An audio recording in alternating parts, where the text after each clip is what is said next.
agradecemento da vicesecretaria xeral de Monse Cortiñas a todos vos por a vosa presencia nesta roda de prensa.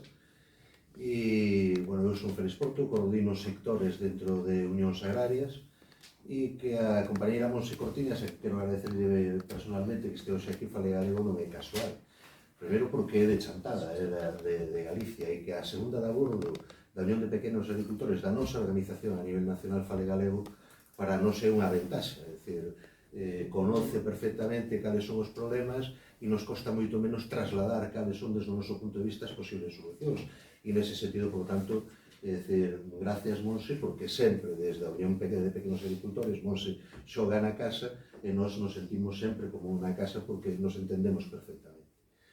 Falábamos do cambio climático, non cabe duda, o 24 se visibilizou perfectamente o que supón o cambio climático.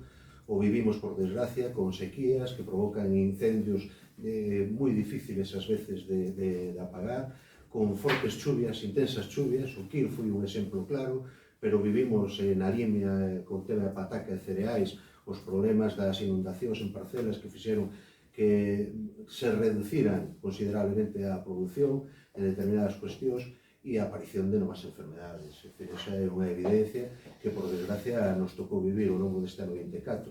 Lengua azul e, sobre todo, EHE, tivo un impacto brutal nas explotacións e na economía das explotacións deste país.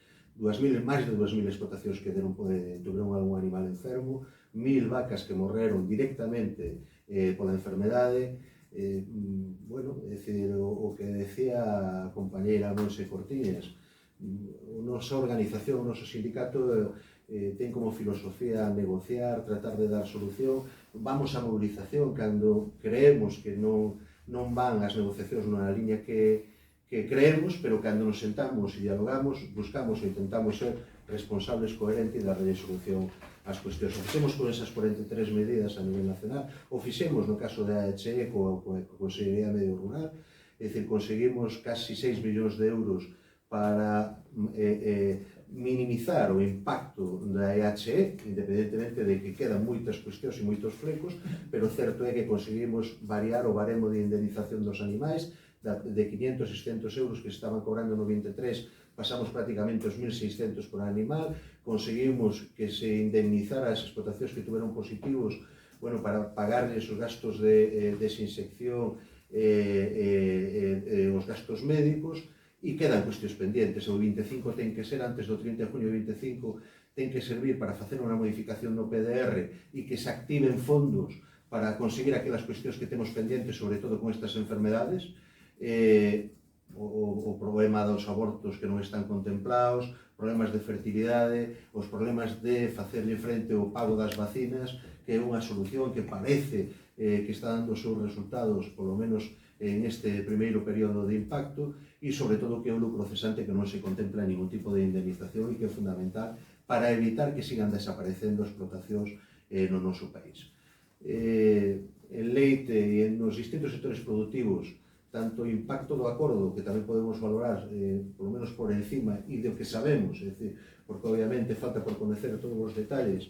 Bueno, en leite vivimos unha etapa convulsa no sentido de que vimos de sufrir unha baixa de en torno a 14 céntimos desde o ano 23 hasta hoxe, é dicir, unha baixada de precios que non ten ningún tipo de justificación.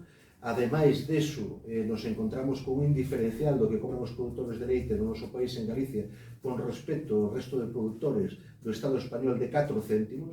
Se hubiéramos cobrado o mismo que cobra un produtor de calquera outra comunidade autónoma, un produtor galego, en Galicia hubiéramos ingresado 127 millóns de euros máis do que ingresamos en este momento. Por lo tanto, é unha aposta decidida que de algún xeito desaparezcan esas diferencias que hai de explotacións. Temos un reto importante, temos que intentar que o relevo xeracional sea unha realidade, temos que frenar a desaparición de explotacións. O 58% das explotacións de leite que desapareceron en Galicia neste último ano, en España, son de Galicia, é dicir, 309 das 528 explotacións son galegas, que cerraron as súas portas no ano 2024, e temos un reto que é ese relevo xeracional. Solo o 3,5% dos titulares de explotacións de leite do noso país, de Galicia, teñen menos de 35 anos. Menos de 44 teñen o 12,5%. e temos que ter en conta outro dato que nos preocupa e que ten que de algún xeito activarse mecanismos para evitar o que nos podemos encontrar a medio plazo. Mais o 72% dos titulares de explotacións de leite neste país teñen máis de 55 anos. Por quanto, os próximos anos van a ser vitais para conseguir aquilo que estamos dicindo, que de algún xeito se frene ese peche e ese goteo de pérdida de explotacións continuas.